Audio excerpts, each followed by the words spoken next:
Oremos juntos.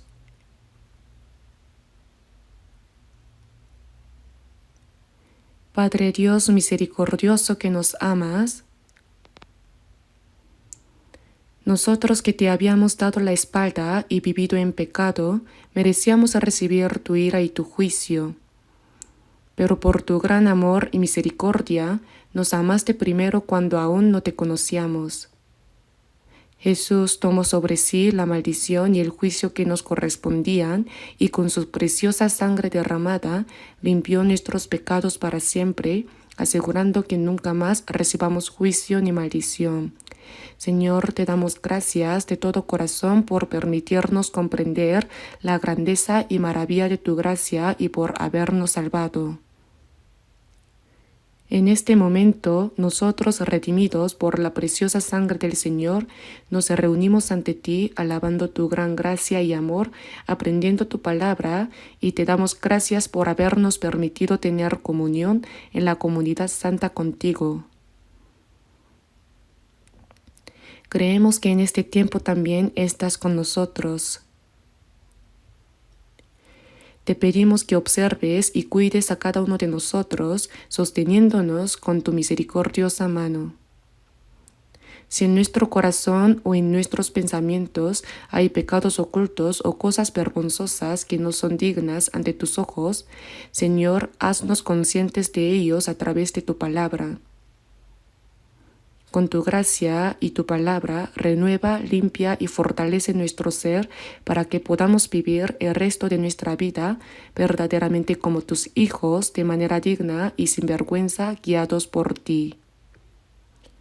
Señor, llena aún más con tu gracia, tu palabra y el poder del Espíritu Santo a todas nuestras iglesias en todo el país, a las muchas iglesias que tenemos alrededor del mundo y a todos los hermanos y hermanas que mantienen la fe y predican el Evangelio aún en medio de dificultades. Que testifiquen con valentía tu Evangelio, guiando a muchas almas perdidas a ti para que sean salvas. Y guía más plenamente a los hermanos y hermanas que ya han sido salvados para que se mantengan firmes en tu palabra y vivan cumpliendo tu voluntad y gloria. Señor, que nos das la palabra que necesitamos en el momento oportuno y nos enseñas el camino por el cual debemos andar, te pedimos que también en esta hora nos ayudes a comprender más profundamente tu palabra, la cual deseas revelarnos y que podamos entender con claridad tu santa y perfecta voluntad. Que el Señor tome control y gobierne nuestros corazones y toda nuestra vida, guiándonos para que podamos vivir verdaderamente como hijos dignos tuyos. En este momento, que el Espíritu Santo nos guíe plenamente. Oramos en el nombre de nuestro Señor Jesucristo. Amén. Busquemos en la Biblia Deuteronomio capítulo 1. Deuteronomio capítulo 1.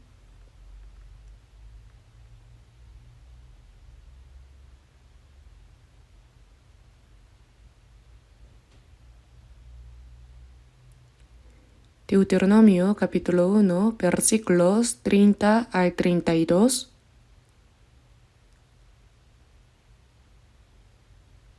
Voy a leer los versículos 30 al 32. Deuteronomio capítulo 1, versículo 30. Jehová vuestro Dios, el cual va delante de vosotros, Él peleará por vosotros, conforme a todas las cosas que hizo por vosotros en Egipto delante de vuestros ojos. Y en el desierto has visto que Jehová tu Dios te ha traído, como trae el hombre a su hijo, por todo el camino que habéis andado, hasta llegar a este lugar. Y aun con esto no creísteis a Jehová vuestro Dios.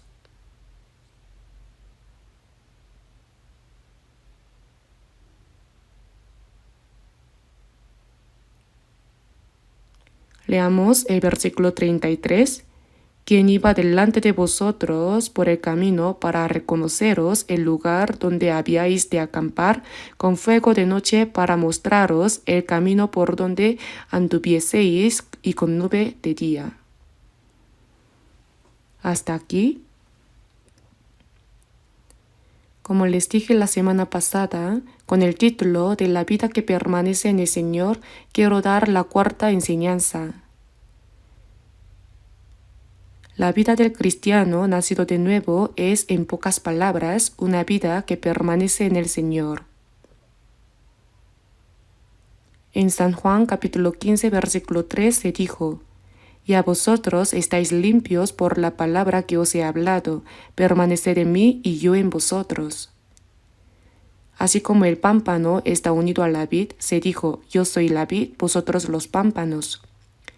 La vid y los pámpanos no pueden separarse, es una relación absoluta para dar fruto. Los cristianos renacidos deben primero conocer con exactitud a través de la palabra qué significa que la vida cristiana sea una vida que permanece en el Señor.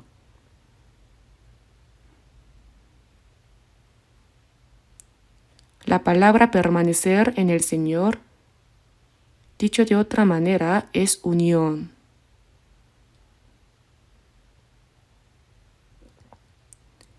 En San Juan capítulo 14, versículo 20, en aquel día vosotros conoceréis que yo estoy en mi Padre y vosotros en mí y yo en vosotros. Aquel día es el día en que fuimos salvos. Al mismo tiempo que creemos que Dios nos ama, que por gracia perdonó nuestros pecados y nos salvó, nosotros pasamos a permanecer en el Señor. En aquel día vosotros conoceréis que yo estoy en mi Padre y vosotros en mí y yo en vosotros.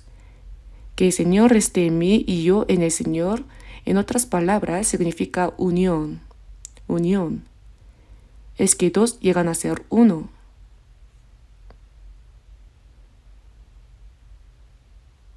En el matrimonio yo suelo oficiar bodas y dice: así que no son ya más dos, sino una sola carne. Por tanto, lo que Dios juntó, no lo separe el hombre, ¿verdad?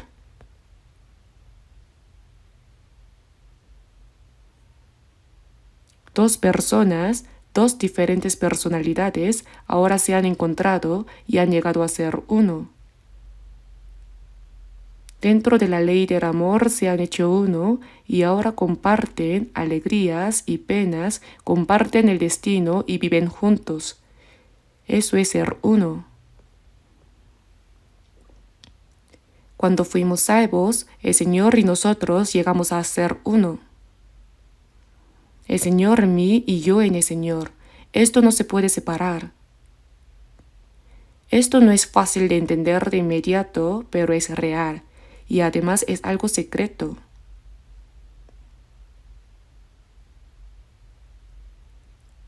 Que un hombre y una mujer se casen, lleguen a ser uno, se amen y compartan su destino, es verdaderamente algo hermoso y al mismo tiempo algo misterioso, un secreto. El hecho de que nosotros llegamos a ser uno con el Señor, que estamos en el Señor, es verdaderamente algo misterioso y secreto. Pero eso es una verdad, no es un cuento absurdo. Por eso debemos conocer bien qué es la vida que permanece en el Señor. De lo contrario, una persona que dice haber recibido la salvación puede terminar llevando una vida religiosa cristiana como la de los de otras religiones. La vida religiosa no es la vida cristiana. La vida religiosa es asistir regularmente a seminarios, cantar himnos, orar, participar en ceremonias de culto, ofrendar, cosas así, ¿verdad? Eso también existe en otras religiones. Eso no tiene nada que ver con Dios. Cuando hemos recibido la salvación, el Señor está en mí, yo en el Señor. Hemos sido unidos al Señor y ahora es una vida de vivir junto con el Señor. Debemos saber qué es eso y en la práctica vivir realmente esa vida de estar con el Señor, vivir en el Señor.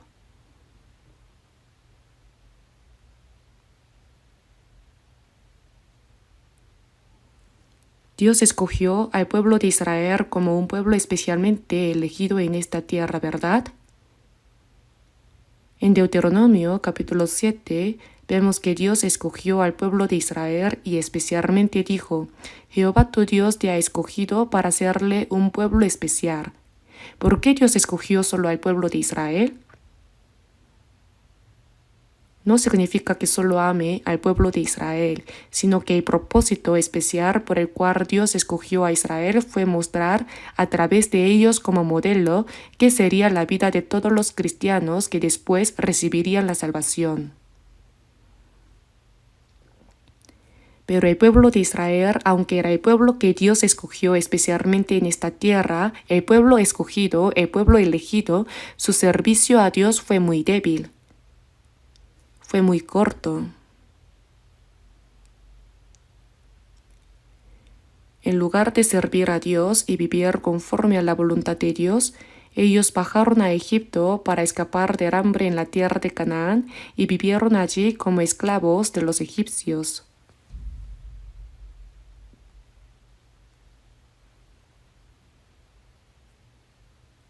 Sirvieron al faraón de Egipto y tuvieron que hacer los trabajos pesados y difíciles que los egipcios les mandaban. Fue una vida de esclavitud, de servidumbre. Nada menos que 400 años vivieron así. Como sabemos, el número 4 en el mundo significa oriente, occidente, sur y norte, o bien simboliza el mundo. Por eso también en la Biblia el número 4 aparece como los 40 años de vida en el desierto, los 40 días en que Jesús fue probado en el desierto. Ese número 4 está allí. Dicen que incluso los prisioneros no quieren ir a la celda número 4. Es curioso, ¿verdad? No es que sea el carácter chino 4 que representa la muerte, pero aún así. De todas formas, en la Biblia, especialmente el número 4, simboliza el número del mundo, el número del sufrimiento. El pueblo de Israel, siendo el pueblo que Dios escogió, en lugar de servir a Dios, servía al faraón de Egipto, y en lugar de vivir dentro de la gracia y la bendición de Dios, vivían esclavizados por los egipcios y recibían todo tipo de sufrimientos, nada menos que 400 años. ¿Qué nos enseña eso? Eso nos fue mostrado como un gran modelo. En Génesis capítulo 1 versículo 27 vemos que después de que Dios creó todas las cosas, al final al hombre, y creó Dios al hombre a su imagen, a imagen de Dios lo creó, ¿verdad? Entre todas las criaturas que Dios creó, el único que fue creado a la imagen de Dios es el hombre. La imagen de Dios no se refiere al cuerpo, sino a nuestro espíritu, el espíritu. Esto significa que Dios hizo al hombre como un ser espiritual igual a Dios. Por eso en San Juan capítulo 4 versículo 24 dice: Dios es espíritu, el carácter chino que significa espíritu. Y además puso en nosotros un espíritu como el de Dios. Dios creó al hombre a su imagen para que fuera su compañero, para que fuera su hijo, para heredar su herencia, para servirle y para participar de su gloria, es decir, para hacerlo semejante a él. ¿No es algo asombroso?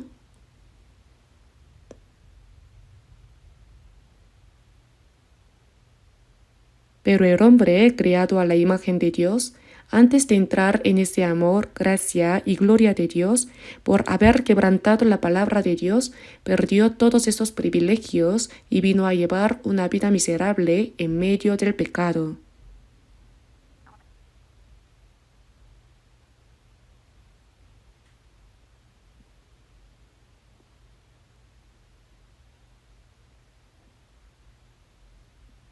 El pueblo de Israel era el pueblo elegido, pero al bajar a Egipto, en lugar de servir a Dios, sirvieron al faraón, y en lugar de disfrutar la libertad y la paz que Dios les daba, vivieron como esclavos en Egipto y sufrieron todo tipo de dolores.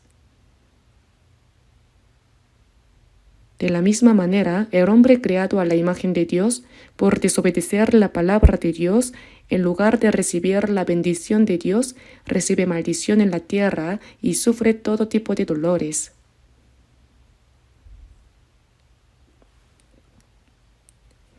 Por eso, los 400 años de la dolorosa vida de esclavitud del pueblo de Israel en Egipto son una representación reducida en forma de modelo de todos los hombres que, apartados de Dios, sirven al diablo, son esclavos del pecado y sufren todo tipo de dolores, tal como sufrió el pueblo de Israel.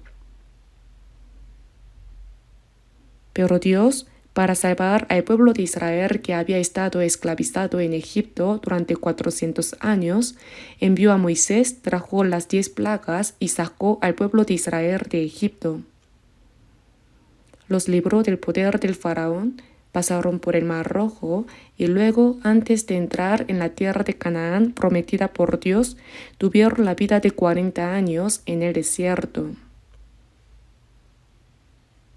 Eso también nos fue mostrado completamente como un modelo real. Moisés, que fue enviado para salvar al pueblo de Israel de Egipto, es un modelo de Jesucristo. El significado del nombre Moisés es sacado y el significado de Jesús es salvación. Jesus is Savior, Savior es salvación. Por eso, con esto se mostró de antemano que Jesús nos sacaría del pecado, de la muerte y del poder de Satanás. Y así como guió al pueblo de Israel fuera de Egipto hacia la tierra de Canaán prometida por Dios, la tierra de Canaán es un modelo del cielo eterno. La tierra que Dios prometió al pueblo de Israel fue llamada la tierra buena, que fluye leche y miel, ¿verdad? Esa es la tierra de Canaán. Y para nosotros, los salvos, la tierra que Dios prometió es el cielo nuevo y la tierra nueva, el cielo eterno. Pero antes de llegar a esa tierra de Canaán, hubo 40 años de vida en el desierto. La vida en el desierto tuvo muchos sufrimientos y dificultades. Por eso en Hechos capítulo 7 vemos que nuestro pueblo de Israel, los antepasados de Israel, estuvieron en la congregación en el desierto. En el Antiguo Testamento no aparece la palabra iglesia. Veamos un momento Hechos capítulo 7. Hechos capítulo 7.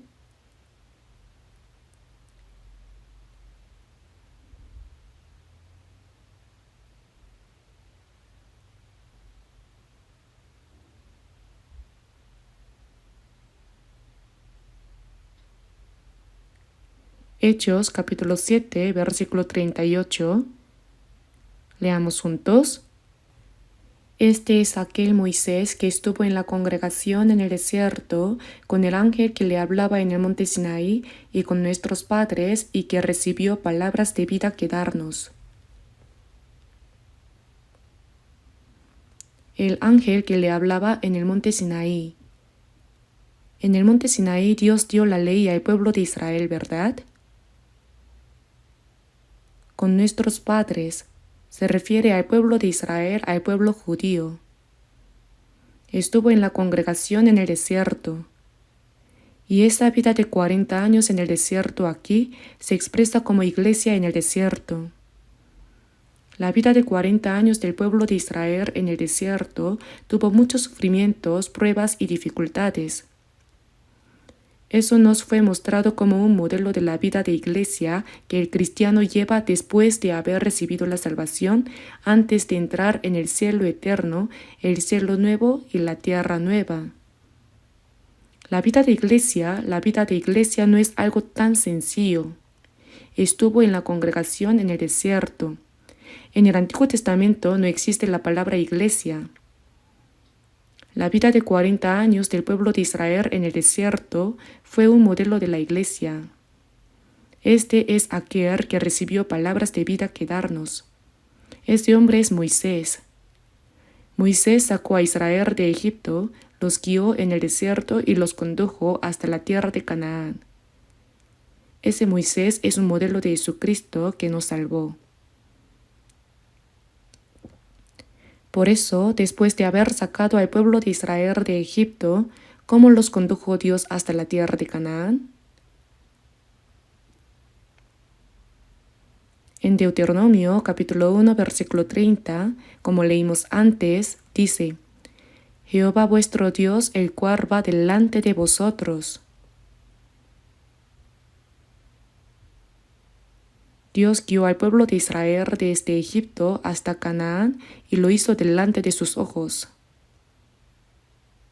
Jehová vuestro Dios, el cual va delante de vosotros. Dios mismo anda delante del pueblo de Israel.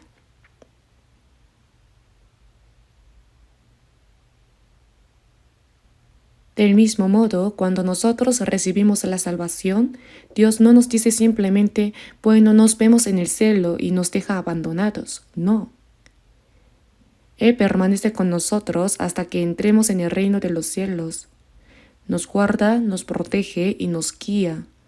Por eso la Biblia dice que Él va delante de nosotros. Sí, Él va delante de nosotros. Y dice: Jehová tu Dios te ha traído como trae el hombre a su hijo. Así como un padre carga en brazos a su hijo amado, Dios cargó y sostuvo al pueblo de Israel. La vida en el desierto, después de haberlos sacados de Egipto, fue una vida en la que Dios mismo los llevaba en sus brazos, amándolos, protegiéndolos, guardándolos y ayudándolos. Por todo el camino que habéis andado hasta llegar a este lugar, Dios continuó guiándolos. Sin embargo, en el versículo 32 dice: y aun con esto no creísteis a Jehová vuestro Dios. El pueblo de Israel olvidó la gracia de Dios que los había sacado de Egipto. Además, durante todo el trayecto hacia la tierra de Canaán, no creyeron en que Dios los guardaba, los llevaba en brazos como un padre a su hijo y andaba delante de ellos. Esto resulta una gran contradicción.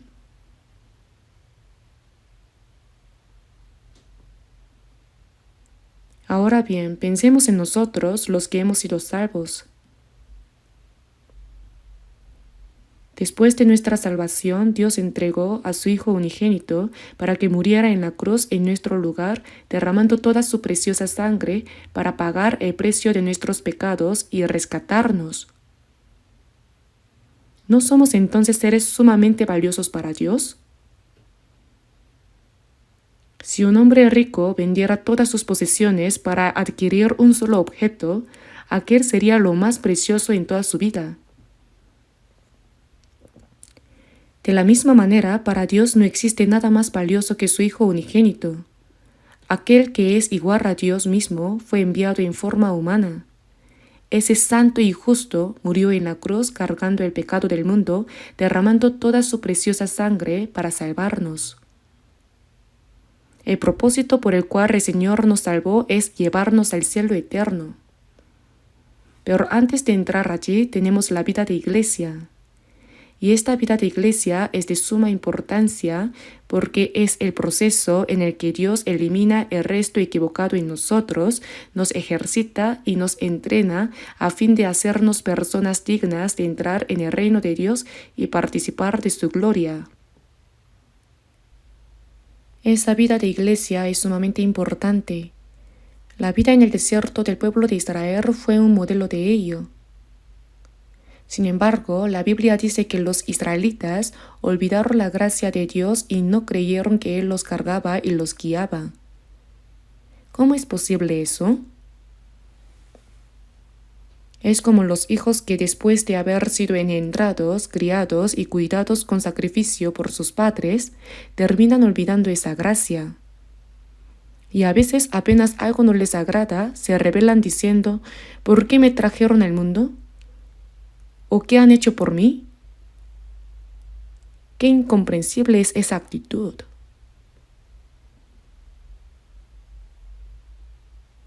El pueblo de Israel se levantaba contra Dios, no solo desconfiando de Él, sino rebelándose. A cada momento murmuraban y hasta intentaban matar a Moisés diciendo: ¿por qué nos trajiste aquí para hacernos sufrir? Mejor volvamos a Egipto.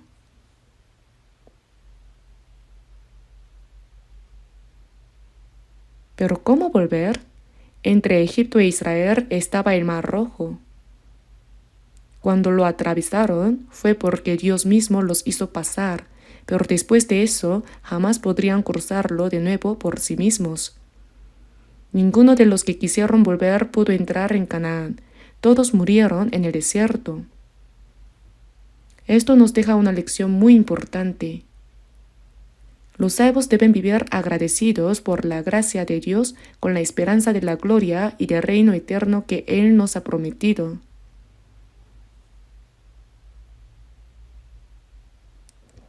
Aunque tengamos sufrimientos y adversidades, Dios nos prepara, ejercita y entrena para hacernos dignos de entrar en su gloria.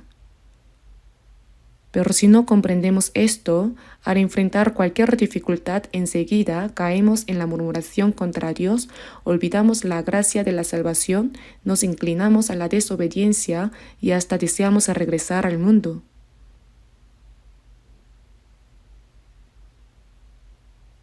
El pueblo de Israel, los que intentaron volver al mundo, ninguno pudo regresar.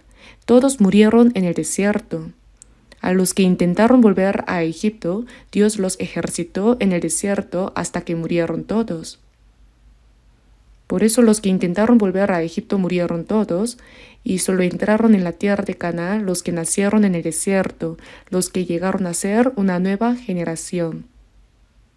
Esto muestra que únicamente los que han renacido por la gracia de Dios, los que han sido renovados en la vida cristiana, los que son dignos de entrar en el cielo nuevo y la tierra nueva, los que han sido entrenados son los que Dios lleva a su reino.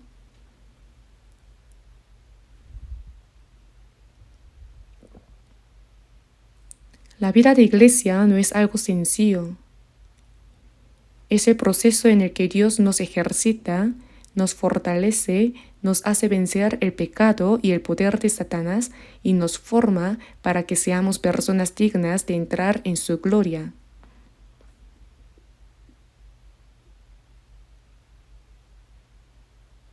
Sin embargo, los salvos apenas tienen alguna dificultad, empiezan a quejarse diciendo: ¿por qué Dios me da sufrimiento y me hace pasar por dificultades? Y así murmuran, desobedecen y desean volver al mundo. En 2 de Timoteo, capítulo 3, versículo 4 dice: amadores de los deleites más que de Dios. También hay personas así. Y está escrito: y aun con esto no creísteis a Jehová vuestro Dios. Si lo pensamos superficialmente, podríamos decir: ¿cómo es posible? Dios los libró de Egipto con gran poder, los hizo pasar por el Mar Rojo, los guardó y los guió en el desierto, y quería darles la tierra de Canaán que había preparado para ellos. Pero ellos, sin saber esto, murmuraban en el desierto, desobedecían y querían volver a Egipto.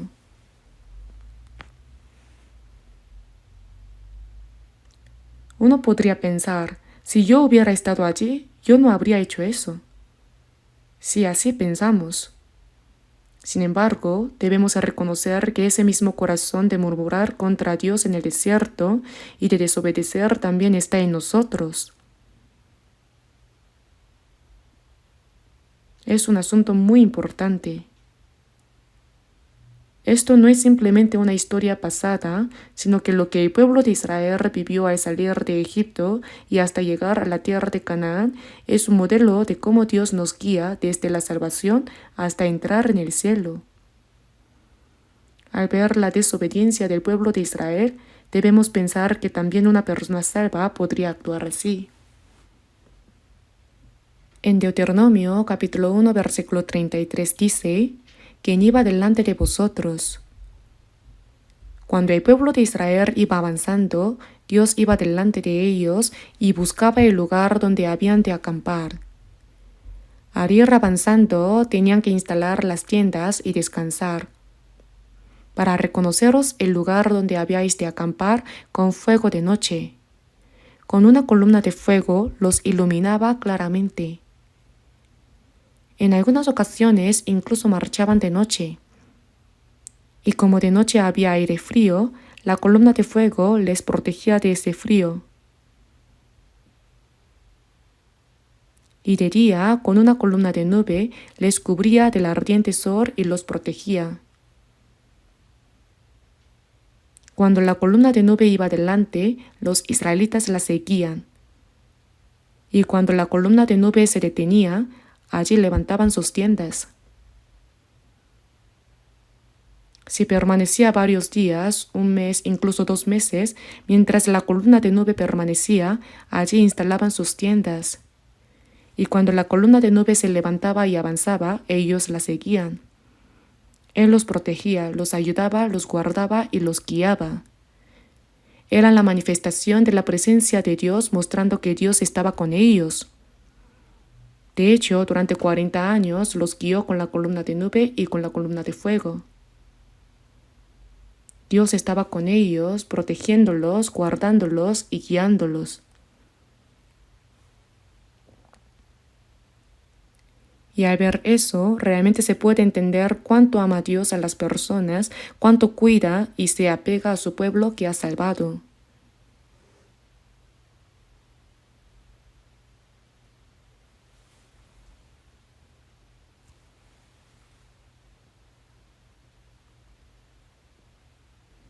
El alma del hombre es preciosa ante los ojos de Dios, ¿verdad? En Isaías capítulo 49 versículo 5 dice, porque estimado seré en los ojos de Jehová. ¿Por qué es estimado? Porque entregó a su Hijo unigénito para que muriera en nuestro lugar, derramando su preciosa sangre, pagando un alto precio para salvarnos. ¿Acaso no somos entonces un ser sumamente valioso? Hay un himno que dice, con sangre me compró y no me soltará. Con sangre, con la muerte de su Hijo unigénito y el derramamiento de su sangre nos compró por precio, por eso no nos abandona. Nos protege, nos guarda y nos guía. Pero no es solamente que nos ame por gracia y que siempre nos ayude, sino que también para ejercitarnos nos da sufrimientos y pruebas y hay un proceso en el que nos entrena para fortalecernos. Sin embargo, el pueblo de Israel no entendió bien esto.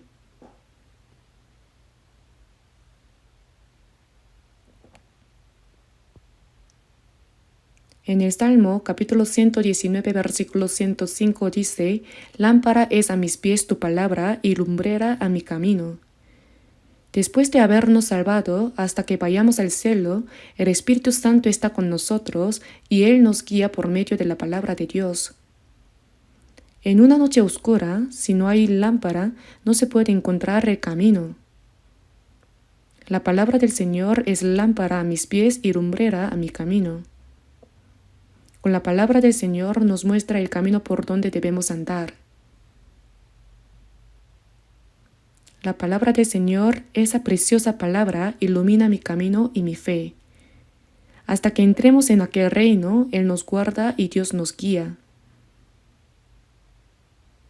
Y ahora, veamos un momento Éxodo.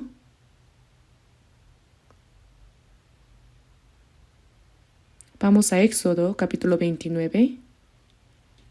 Éxodo capítulo 29. Versículos 45 y 46.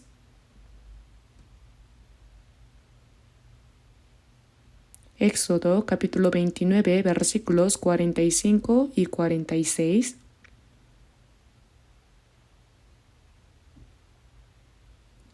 Y habitaré entre los hijos de Israel y seré su Dios. Y conocerán que yo soy Jehová su Dios, que los saqué de la tierra de Egipto para habitar en medio de ellos. Yo Jehová su Dios.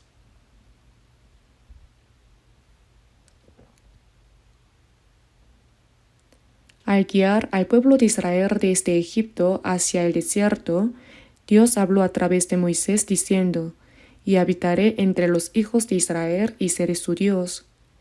Y conocerán que yo soy Jehová su Dios, que los saqué de la tierra de Egipto para habitar en medio de ellos, yo Jehová su Dios». La razón por la cual Dios guió al pueblo de Israel fuera de Egipto tenía un propósito. Era para habitar en medio de ellos. ¿Cómo se entiende esto? Dios los salvó para estar en medio de ellos. Ese es el propósito por el cual los salvó. En Mateo capítulo 1 versículo 21, el ángel dijo a José: «Llamarás su nombre Jesús». Cuando estaba preocupado sobre qué hacer con su prometida María a causa de que había concebido, se le dijo: «Lo que en ella es engendrado del Espíritu Santo es, y dará a luz un hijo y llamará su nombre Jesús». Le puso nombre, porque él salvará a su pueblo de sus pecados. El significado de Jesús es Salvador. Jesus is Savior. Jesús es salvación.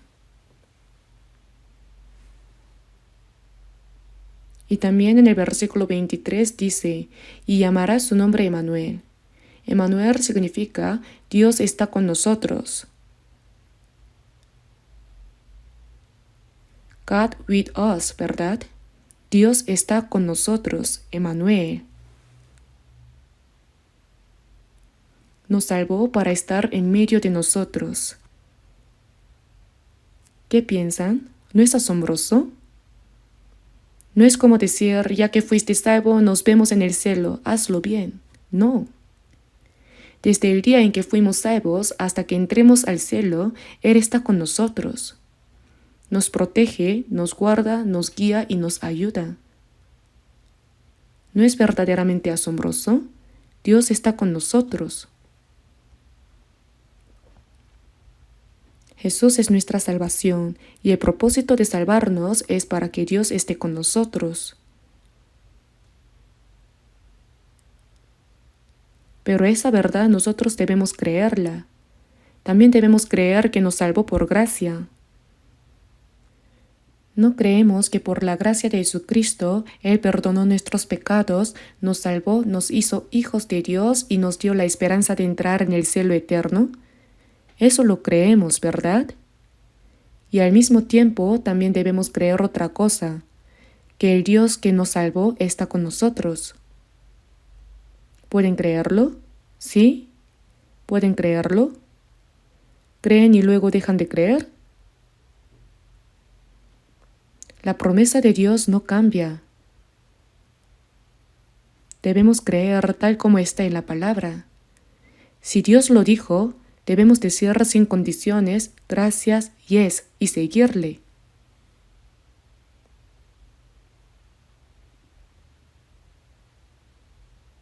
Pero algunos, cuando enfrentan alguna dificultad en su vida, dicen: ¿cuándo está Dios con nosotros? Si Dios está conmigo, ¿por qué tengo estos sufrimientos y dificultades? Pero no es así. El pueblo de Israel tenía a Dios con ellos, y aún así, ¿cuántas aflicciones tuvieron en el desierto?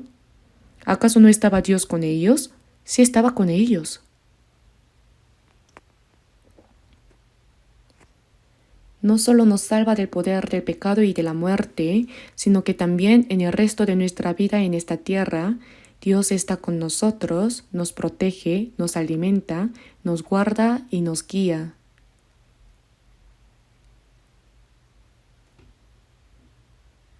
En 2 de Timoteo, capítulo 4, versículo 18, el apóstol Pablo dijo: «Y el Señor me librará de toda obra mala y me preservará para su reino celestial».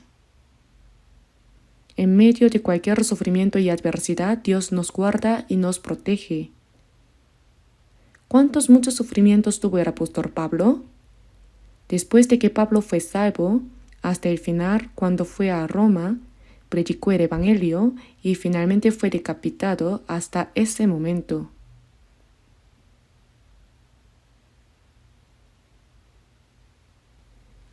Yo también fui a Roma y vi la cárcel subterránea donde el apóstol Pablo estuvo encarcelado. y también el lugar donde sacaron al apóstol Pablo para decapitarlo. Allí nos explicaron que su cabeza rodó una cierta distancia.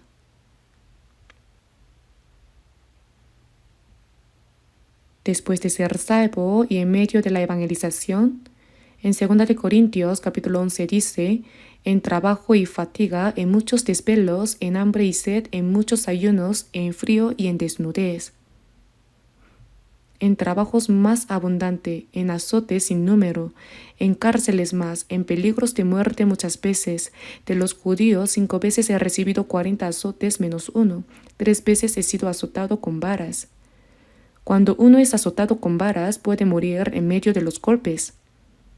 En peligros de ríos, peligros de ladrones, peligros de mi nación, peligros de los gentiles, peligros en la ciudad, peligros en el desierto, peligros en el mar, peligros entre falsos hermanos. Recibió muchos sufrimientos, estuvo desnudo, hambriento, sin poder dormir, sin poder comer, con frío y temblando. ¿Quién sufrió tanto como Pablo? ¿Acaso Dios no estaba con él? Sí estaba con él. Cuando Pablo fue golpeado y encarcelado, a la noche siguiente se le presentó el Señor y le dijo, «Ten ánimo, Pablo». Incluso cuando Pablo fue golpeado y echado en la cárcel profunda, oraba y cantaba himnos porque creía que Dios estaba con él.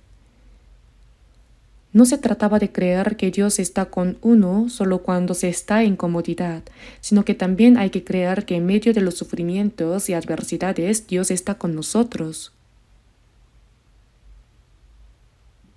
Hay un propósito por el cual se nos dan esos sufrimientos. Es un proceso para entrenarnos, limpiarnos y fortalecernos para que podamos vencer el pecado y el poder de Satanás y llegar a ser personas dignas de entrar en la gloria de Dios.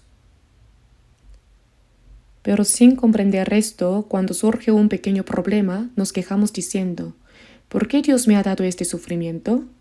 Y tratamos de huir según nuestro propio deseo. Eso no es fe. La palabra de Dios no cambia ni un ápice sin importar las dificultades o adversidades.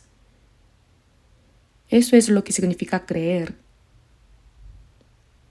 Hasta que entremos en el reino de Dios, desde el día en que fuimos salvos hasta que lleguemos al cielo, Dios está con nosotros, incluso en medio de cualquier sufrimiento o adversidad.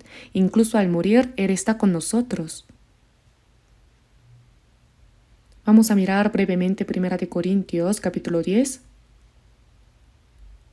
1 de Corintios capítulo 10.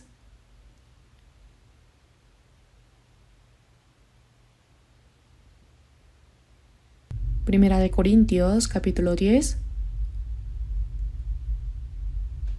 Versículos 1 al 4. Voy a leer. Primera de Corintios capítulo 10 versículos 1 al 4. Porque no quiero, hermanos, que ignoréis que nuestros padres todos estuvieron bajo la nube y todos pasaron el mar. Y todos en Moisés fueron bautizados en la nube y en el mar. Y todos comieron el mismo alimento espiritual y todos bebieron la misma bebida espiritual porque bebían de la roca espiritual que los seguía y la roca era Cristo.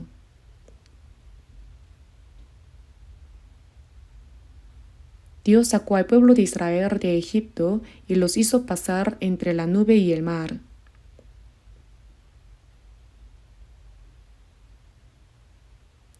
Atravesaron el mar Rojo y luego Dios los protegió. Y todos en Moisés fueron bautizados en la nube y en el mar, mostrando que Dios estaba con ellos. Todos comieron el mismo alimento espiritual. Y todos bebieron la misma bebida espiritual, porque bebían de la roca espiritual que los seguía, y la roca era Cristo.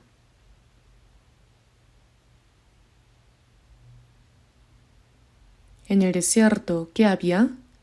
No había nada. No podían cultivar, no podían criar animales. ¿Qué iban a comer? Cada día Dios les daba maná. Cada mañana recogían el maná. Era como semilla de culantro blanco, decían. Cada mañana lo recogían, y su sabor como de hojuelas con miel. Estaba delicioso.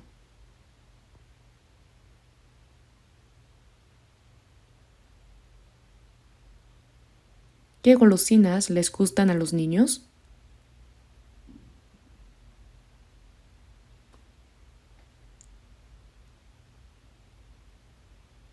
Bueno, lo que sea. En fin, era como de hojuelas con miel, así que debía de estar delicioso. Pero al comerlo todos los días, se aburrían y se quejaban. ¿Solo maná todos los días? Y decían, ¿por qué no nos das carne? Queremos comer carne. Entonces Dios les envió codornices para que pudieran comer hasta que el olor les llegaba a la nariz. Así en el desierto Dios les daba maná y cuando querían carne les enviaba codornices. ¿Y el agua? No cavaban la tierra para hacer un pozo y sacarla, sino que golpeaban la roca y el agua brotaba de la roca y así bebían. Cuando Dios guiaba al pueblo de Israel en el desierto, todo lo hizo milagrosamente. Por eso dice, todos comieron el mismo alimento espiritual, porque es el alimento que Dios les daba. Todos comieron el mismo alimento espiritual y todos bebieron la misma bebida espiritual, porque bebían de la roca espiritual que los seguía. Golpearon la roca y de la roca brotó agua, y la roca era Cristo. Esta roca era un modelo de Jesucristo.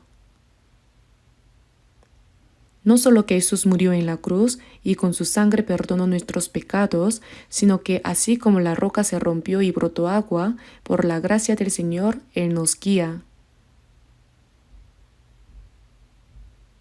Después de ser salvos, tenemos dos cosas que Dios nos da. La gracia espiritual continua, la gracia espiritual que necesitamos. La persona salva no vive solo de comer, ni solo de beber agua. Debemos recibir continuamente la gracia espiritual que las personas del mundo, las que no han sido salvadas, ni siquiera pueden imaginar. En Juan capítulo 1, versículo 16 dice, porque de su plenitud tomamos todos y gracia sobre gracia. La salvación la recibimos una vez, pero después de ser salvos, Dios nos da continuamente la plenitud que hay en Jesucristo, porque de su plenitud tomamos todos y gracia sobre gracia. Hay un himno que dice, siempre da más y más, siempre nos da más, su gracia es abundante, siempre nos da más. Siempre nos da nueva gracia. Nos da nueva gracia en nuestro corazón, nos da nueva alegría, nos da fortaleza y valor en nuestro corazón y así nos da gracia espiritual.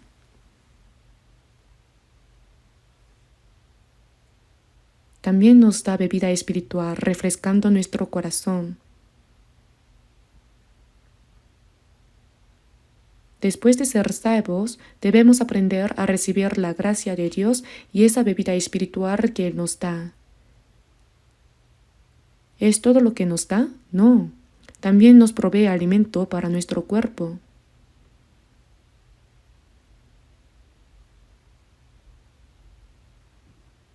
Por eso en Mateo capítulo 6, versículo 26 lo menciono. Mirad las aves del cielo que no siembran, ni ciegan, ni recogen en graneros, y vuestro Padre Celestial las alimenta. ¿No valéis vosotros mucho más que ellas? Las aves del cielo no siembran, ni ciegan, ni recogen en graneros, pero Dios las cuida. Y Él dice a los salvos, ¿no valéis vosotros más que las aves? También está escrito, considerad los lirios del campo como crecen, no trabajan ni hilan, pero os digo que ni aun Salomón con toda su gloria se vistió así como uno de ellos.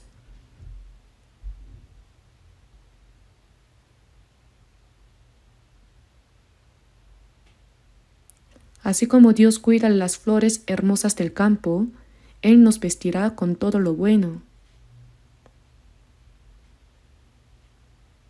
Dios nos da cosas buenas. Ahora vamos a ver San Mateo capítulo 6. Debemos buscarlo, capítulo 6, versículo 30.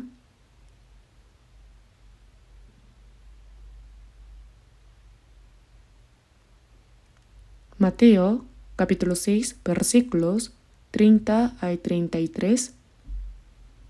Leamos juntos. Y si la hierba del campo que hoy es y mañana se echa en el horno, Dios la viste así, ¿no hará mucho más a vosotros, hombres de poca fe? No os afanéis pues diciendo, ¿qué comeremos o qué beberemos o qué vestiremos? Porque los gentiles buscan todas estas cosas, pero vuestro Padre Celestial sabe que tenéis necesidad de todas estas cosas. Mas buscad primeramente el reino de Dios y su justicia, y todas estas cosas os serán añadidas.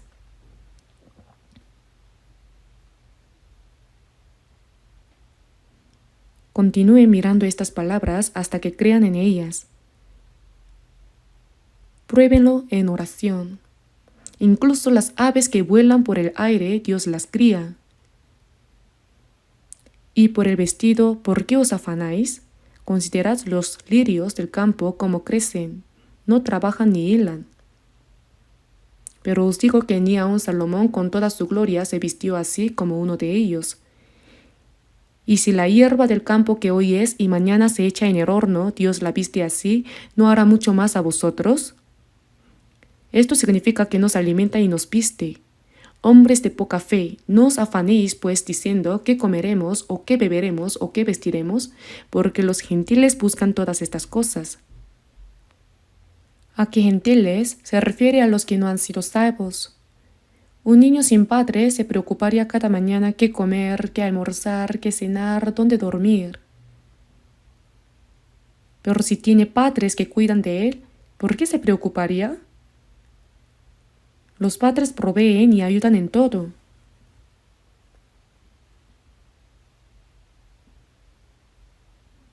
Dios, quien creó todo el universo, es nuestro Padre.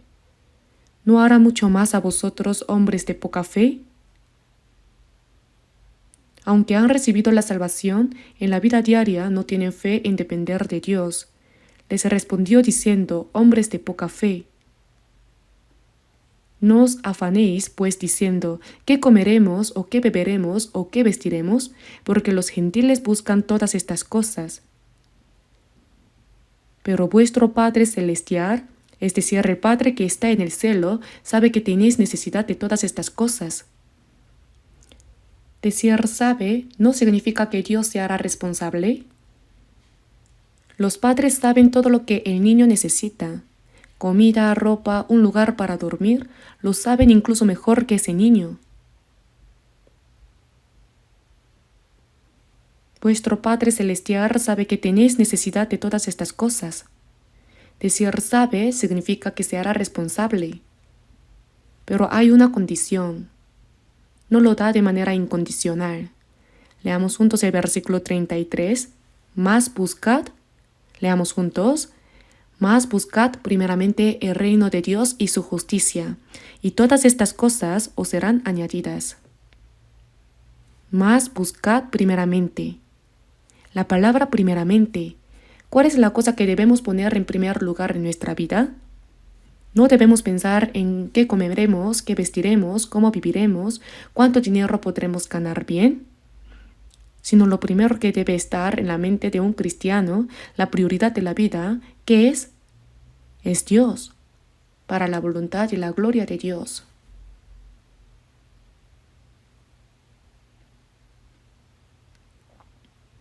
Mas buscad primeramente el reino de Dios y su justicia. Su reino es la obra de predicar el Evangelio. La mayor obra que hace Dios es sacrificar a su Hijo unigénito, perdonar eternamente los pecados con su sangre y que ese Evangelio sea predicado para salvar las almas que irían al infierno. Esa es la obra más grande que hace Dios. En Lucas capítulo 15, versículo 7 dice, Os digo que así habrá más gozo en el cielo por un pecador que se arrepiente que por 99 justos que no necesitan de arrepentimiento. Lo que más alegra a Dios es que los pecadores reciban la salvación. Esa obra continúa incluso ahora. Por eso, más buscad primeramente el reino de Dios y su justicia. Su reino se expande cuando se predica el Evangelio y se salvan las personas. Eso es como se amplía el reino de Dios. Se dice que hay 3 elementos de un país. Hay soberanía, territorio y ciudadanos. La soberanía del cielo es Dios. El territorio está en el cielo nuevo y la tierra nueva eternos. La obra que Dios hace ahora es crear el pueblo que entrará en ese cielo. Al recibir la salvación, el pueblo del reino de Dios aumenta poco a poco. Recuperan el territorio que fue arrebatado por Satanás. Eso es como se expande el reino de Dios. Por eso, en un himno dice: después de que ese reino prospere, que venga el reino de la paz. Cuando todo el pueblo de ese reino esté preparado, vendrá el rey de ese reino. Decir buscar el reino de Dios significa que al predicar el Evangelio y salvar muchas almas, el reino de Dios se expande. Es la obra de predicar el Evangelio. La obra de evangelizar la hacen los pastores, los predicadores o los misioneros, y nosotros los laicos, ¿qué vamos a predicar? No digan eso. Si miramos en Hechos, ¿solo los apóstoles evangelizaron? Estando reunidos firmes en Jerusalén, vino una gran persecución y todos fueron dispersados. Todos fueron esparcidos por las tierras de Judea y de Samaria, salvo los apóstoles. En palabras modernas, los laicos se dispersaron todos. No huyeron por miedo a que los judíos los mataran. En Jerusalén, en toda Judea, en Samaria y hasta lo último de la tierra. Les dijo: predicad el Evangelio. Entonces, ¿por qué estaban firmemente reunidos en Jerusalén? Cuando fueron golpeados, se dispersaron rápidamente. ¿Por qué? Los hermanos y hermanas dispersos, ¿qué hacían a donde iban? Predicaban el Evangelio. Toda persona salva es un misionero que predica el Evangelio, ¿saben? ¿Cuál es tu profesión? Entonces dicen: soy predicador. Pero para ganar dinero para la evangelización hago zapatos. Vi en un libro, es genial. Voy a trabajar para ganar dinero para la evangelización. Hago negocios para ganar dinero para la evangelización. Ya sea que hagan negocios, trabajen en una empresa o cualquier otro trabajo, eso es un medio. El propósito es predicar el Evangelio. En Eclesiastés capítulo 1, versículo 1, no dice Salomón, rey de Jerusalén, hijo de David. Ser hijo de David. David conquistó todas las fuerzas extranjeras alrededor y unificó el reino. Por eso David es el rey supremo de Israel. La bandera de Israel tiene 2 triángulos superpuestos formando una estrella.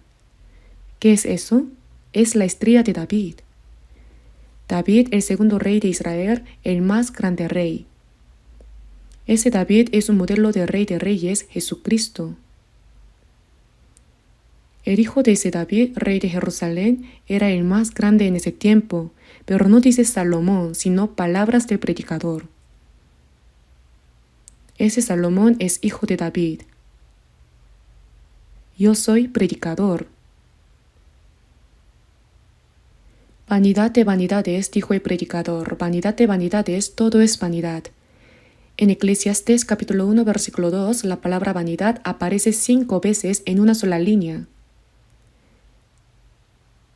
Dicen que hasta Eclesiastés capítulo 12, la palabra vanidad aparece más de 30 veces. Todo en este mundo es vanidad. Hablando de lo que es vanidad, también hablaba de lo que no era vanidad, lo eterno. Por eso Salomón dijo 7 veces que él era predicador. ¿Qué somos nosotros? Sea lo que sea que hagamos, el propósito es ser predicadores.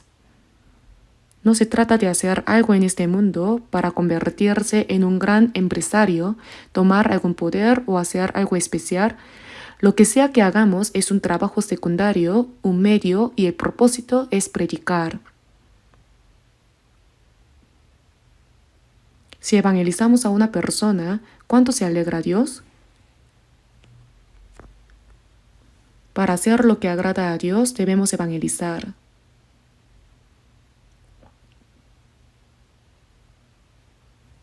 Por eso, el reino de Dios significa predicar el evangelio.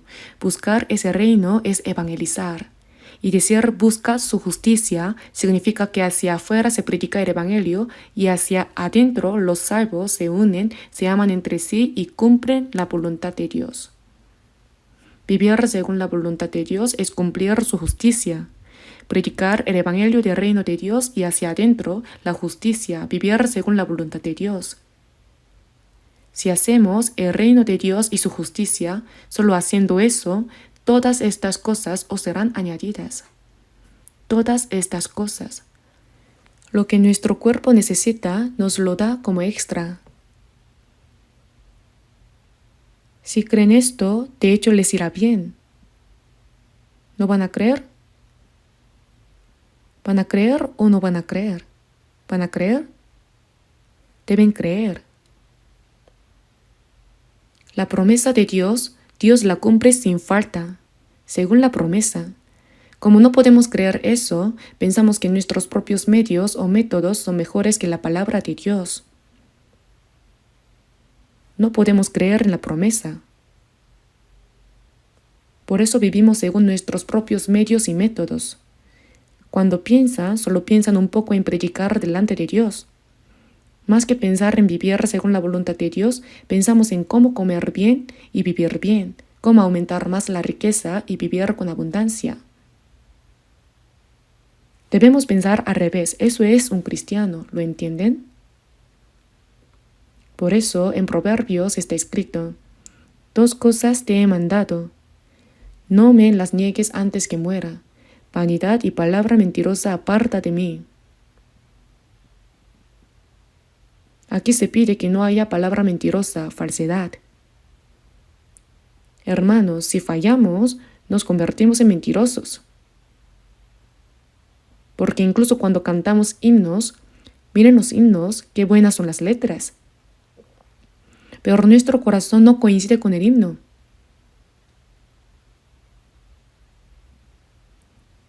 Te amo más que antes. Pero en el corazón hay algo que se ama más que al Señor, entonces es mentira. En el Salmo capítulo 33, versículo 1 dice, en los íntegros es hermosa la alabanza. Debemos hacer un himno honesto. Si cantamos algo que no está en nuestro corazón, ese himno también se convierte en mentira. De la misma manera, Dios escucha la oración verdadera. Podemos recitar oraciones de corrido que no están en nuestro corazón. Eso es mentira. Te amo más que antes. Si cantamos ese himno, Dios dice, para. ¿Cuándo me amaste? Amamos al mundo, nos amamos a nosotros mismos, amamos el dinero, amamos los placeres y ese amor por este mundo llena nuestro cuello hasta arriba. Si fallamos, el himno se convierte en mentira y la oración también se convierte en mentira. Debemos ser sinceros ante Dios. Por eso dice, buscad el reino de Dios y su justicia. Es la promesa de Dios. Si lo hacemos tal como es, nos dará todo lo demás como extra. Si solo pensamos en el reino de Dios, en predicar el evangelio y en vivir según la voluntad de Dios, lo siguiente que necesitemos, Dios lo proveerá todo por sí mismo.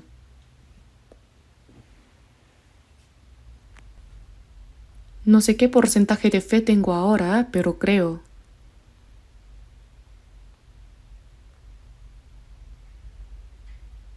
Por eso ante Dios probablemente no sea obediencia al 100%, pero intento acercarme a la palabra de Dios. Y realmente experimento que Dios me llena. Esto es un secreto, solo quien lo experimenta lo sabe.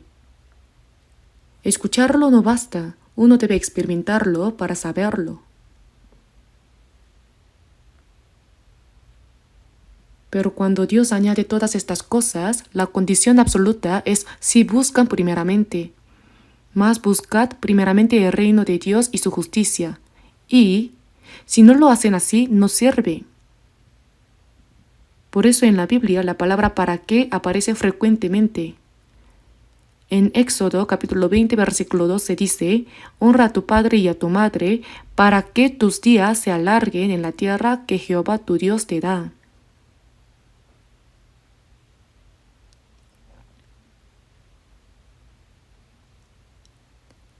En Deuteronomio capítulo 29 versículo 9 también dice, guardaréis pues las palabras de este pacto y las pondréis por obra para que prosperéis en todo lo que hiciereis. ¿Para qué? Si no lo hacen así, no sirve.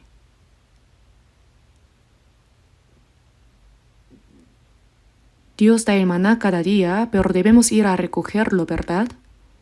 Si no recogemos rápido, cuando salga el sol todo se marchita y desaparece. Debemos recoger las codornices también. Dios nos da, pero si solo nos quedamos bajo el árbol de caqui con la boca abierta esperando que caiga, caerá, pero nos golpeará en los ojos. Debemos hacer lo que debemos hacer. En 2 de Tesalonicenses capítulo 3 está escrito, si alguno no quiere trabajar, tampoco coma.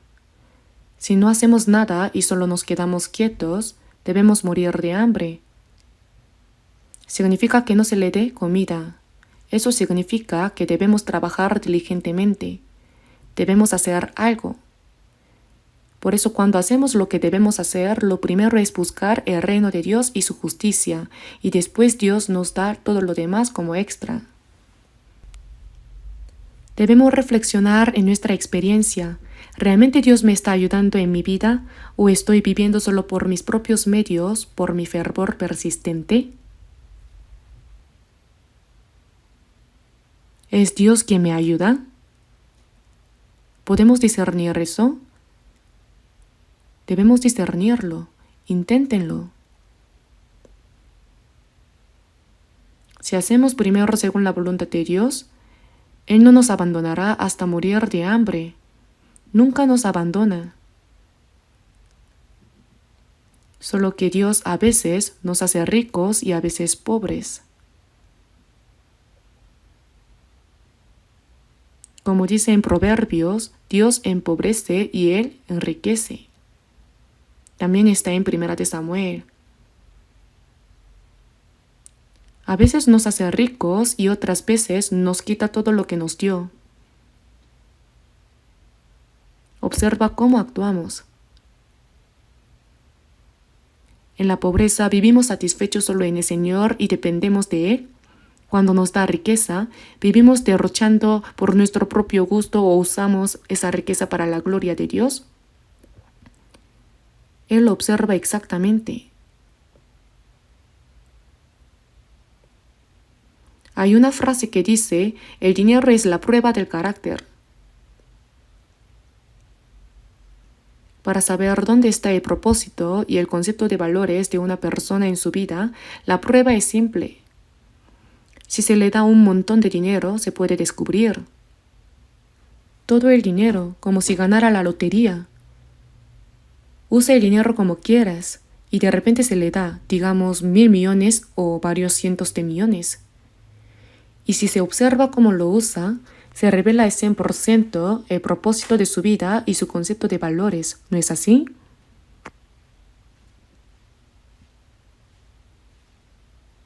Cuando consigue todo ese dinero dice, ¡wow! Ahora mi destino se ha abierto. Cuando el destino se abre, se vuelve egoísta. Primero compra la mejor casa. Luego cambia el auto por el mejor. Cambia todos los electrodomésticos, incluso el refrigerador. También cambia a su esposa, ahora. Dicen que eso pasa en Estados Unidos. Por eso cuando ganan la lotería, las personas se descarrían. no trabajan después. ¿Para qué trabajar si tienen dinero? Se arruinan. Si no saben cómo gastar el dinero, mueren ahogados en su propia riqueza. Entonces, el concepto de valores de esa persona es solo eso. Si uno tiene dinero, debe preocuparse. ¿Cómo usarlo de la manera más valiosa? Para el Señor, para el Evangelio, ¿cómo usarlo de la manera más valiosa? La persona que sabe cómo usarlo de la manera más valiosa es alguien cuyo propósito y concepto de valores en la vida son claros. Eso es 100% cierto. Por eso este dinero es la prueba del carácter. Al ver cómo alguien gasta el dinero, se puede saber. Si alguien tiene algo de dinero y lo gasta como quiera, se puede ver. No es correcto. Eso no está bien. ¿Se dan cuenta de lo difícil que es ganar un solo centavo? ¿Van a gastar el dinero como si apareciera por sí solo? El dinero que ganamos con esfuerzo, trabajo y dedicación es valioso, y debemos usarlo de la manera más valiosa. Debemos reconocer su valor, ¿lo entienden? Creo que nuestros hermanos y hermanas realmente saben usar de la manera más valiosa las cosas y riquezas que poseen. El año pasado participamos en la misión mundial. Para la misión mundial saben que la oficina de la Asamblea General está en la iglesia de Seúl, ¿verdad? Tenemos nuestra oficina de la Asamblea General. Hay hermanos que se encargan únicamente de esa oficina. El año pasado, el dinero destinado a la misión mundial que salió a través de la oficina de la Asamblea General fue de 17.000 millones de wones. En realidad salió mucho más de dinero que eso. ¿Pero obligamos a dar ofrendas? No, no lo hacemos. A principios de año, al inicio, vuelvan a decidir su diezmo, decidan su aporte a la misión, se anuncia varias veces y luego durante el tiempo de sermón no se les exige dar ofrendas. ¿Pero acaso no dan ofrendas? Lo hacen incluso mejor. Sin decirles, lo hacen bien. No hay ninguna dificultad en participar en la misión mundial. Actualmente estamos predicando el Evangelio en 82 países. Ahora en África, Rusia y varias regiones difíciles de otros países, la misión está siendo manejada desde la iglesia de Seúl. En la misión mundial, aunque lo siento decir, Estados Unidos tampoco coopera bien. Japón tampoco, Europa tampoco. Es realizada completamente por la Iglesia de Corea. Sin embargo, se hace sin ninguna dificultad. ¿Cómo? Porque nuestros hermanos y hermanas de la Iglesia han crecido mucho. ¿Lo saben? Cuando se juntan los niños, solo pelean entre ellos y no hacen nada útil. Nuestra iglesia, al principio, cuando la fe era joven, al juntarnos hacíamos mucho ruido, cada uno imponía su opinión, decían, hay que hacer esto y al verlo mi corazón temblaba. Me preocupaba pensando, ¿qué peleas más surgirán? Ahora nada de eso ocurre, todo es tranquilo. Cuando se hace algo, todos siguen al instante de manera ordenada. La fe ha crecido mucho. ¿Y cuál es la tarea más importante que debemos hacer? La misión mundial, en 82 países. Hay más de 1.000 iglesias en el mundo. Además de nosotros, habrá muchas organizaciones misioneras, pero por más que busquen, no creo que haya ninguna que lo haga tan activamente como nosotros. Hermanos, eso se hace de manera natural. Se está haciendo de manera natural, porque la iglesia ha crecido tanto. No es que haz esto y lo hacen, sino que es algo que los cristianos deben hacer, por eso lo hacen naturalmente. Participan. Estoy muy agradecido. Porque saben cuál es el propósito de la vida del cristiano, cuál es la prioridad más importante.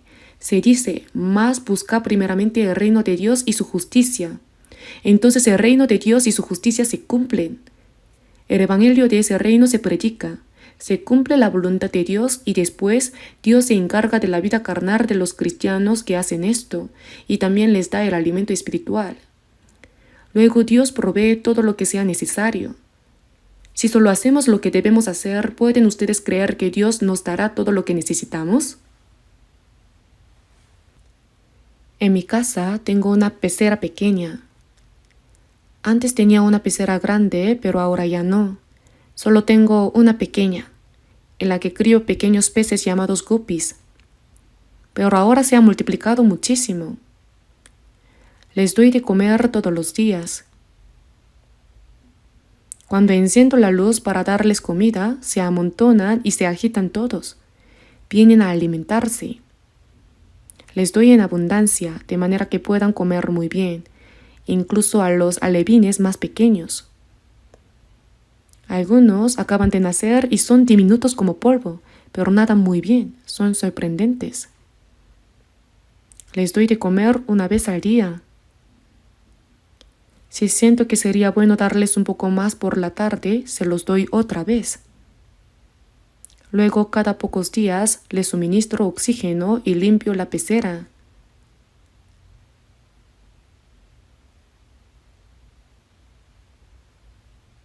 ¿Saben los peces que hago esto? Les pongo oxígeno y si hace frío, caliento un poco el agua. Si hace calor, la refresco. Yo los cuido y me preocupo por ellos así. ¿Saben los peces esto? Nunca me dan las gracias. No lo saben, ni siquiera sé si me lo agradecen en su interior. Al ver esto, me doy cuenta de que cuando Dios nos da su gracia, no siempre sabemos si es Él quien nos la da, y por eso nuestro corazón no siempre siente agradecimiento hacia Dios. Pero Dios nos cuida con mucho más detalle aún.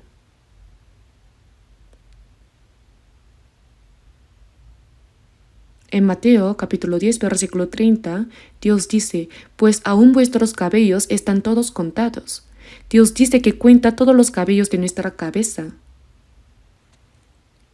En el Salmo capítulo 147 dice, Él cuenta el número de las estrellas, a todas ellas llama por sus nombres. ¿Acaso Dios no sabe cuántas estrellas ha creado? Las cuenta a todas. Yo no puedo contar ni mis cabellos ni mis pestañas. ¿Acaso Dios se queda sin nada que hacer y solo cuenta cabellos? ¿Qué significa esto? Dios conoce mi situación mejor que yo mismo. Está en el himno. Mas yo sé a quien he creído y es poderoso para guardarme, y en ese día glorioso iré a morar con Él. Mas yo sé a quien he creído. Dios conoce todas mis circunstancias más que yo mismo, y es poderoso para guardarme. Pero hay una condición: si buscan primeramente. Busca primeramente el reino de Dios y su justicia. Obedeced según la voluntad de Dios. Si así lo hacen, prosperarán en todo lo que hacen. Si así lo hacen, todas estas cosas os serán añadidas. Si no lo hacen, no sirve de nada. Dios da todas las cosas buenas a quienes obedecen. Si vivimos conforme a la voluntad de Dios y obedecemos, en nuestras palabras podríamos decir que nos va bien realmente. Pero si no, incluso los cristianos que han recibido la salvación sufrirán. Si viven según sus propios medios y métodos, a veces Dios les quita todo. Ve, vive a tu manera una vez. No puedo dar detalles específicos, pero hay un hermano que trabajó mucho y ganó mucho dinero, se volvió rico. Sin embargo, ante Dios era muy tacaño. No mostraba interés en predicar el evangelio. ¿Qué pasó? Dios lo dejó fracasar completamente. Incluso perdió su casa. No sé si lo notó o no. Pero si no se da cuenta, Dios puede quitarle todo lo que tiene. ¿Lo entienden? Dios puede dar abundancia y también pobreza. Por eso debemos poner nuestra esperanza en el Dios que nos da generosamente todo. Veamos brevemente Romanos capítulo 8, versículo 32. Romanos capítulo 8.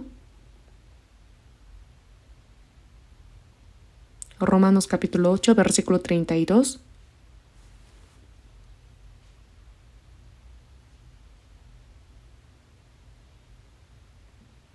Leámoslo juntos. El que no escatimó ni a su propio Hijo, sino que lo entregó por todos nosotros, ¿cómo no nos dará también con él todas las cosas?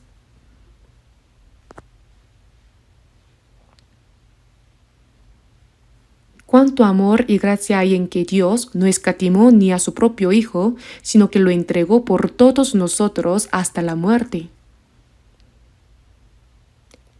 Y si Dios no escatimó ni a su propio Hijo, sino que lo entregó por todos nosotros, ¿cómo no nos dará también con él todas las cosas?